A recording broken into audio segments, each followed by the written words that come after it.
मित्रांनो, स्वयंपाक करणारी स्त्री असेल किंवा स्वयंपाक करणारी पुरुष असेल, जर ती व्यक्ती स्वयंपाक करताना ही एक चूक करत असेल, तर मग तो स्वयंपाक खाणारे जेवढेही लोक असतील, त्यांच्यावर नकारात्मक प्रभाव पडेल.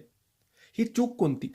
तर मित्रांनो, स्वयंपाक करत असलेली स्त्री किंवा पुरुष जेही असतील, त्या व्यक्तीने कधीच स्वयंपाक करत असताना, खास करून स्वयंपाक करत असताना वाईट विचार मनात येऊ द्यायचे नाही. तुमच्या घरात कितीही कटकटी असतील, वादविवाद असेल, तुमचे कोणाशी काहीही वाद, मतभेद, भांडण असेल, पण तुम्ही स्वयंपाक करताना कधीच मनात वाईट विचार येऊ द्यायचे नाही किंवा सतत ते विचार करत बसायचे नाही. कारण हे विचार जर आपण करू, तर आपण जो स्वयंपाक करतोय त्यामध्ये सुद्धा ती नकारात्मकता किंवा ते विचारांची ऊर्जा उतरते आणि मग जे लोक आपल्या घरातली ते जेवण करतील त्यांच्या मनात सुद्धा तीच ऊर्जा प्रवेश करेल. म्हणून स्वयंपाक करणाऱ्या व्यक्तीने कधीच वाईट विचार करू नये किंवा कोणतेही वाईट विचार किंवा कोणतेही भांडणाचे किंवा माझ्यासोबत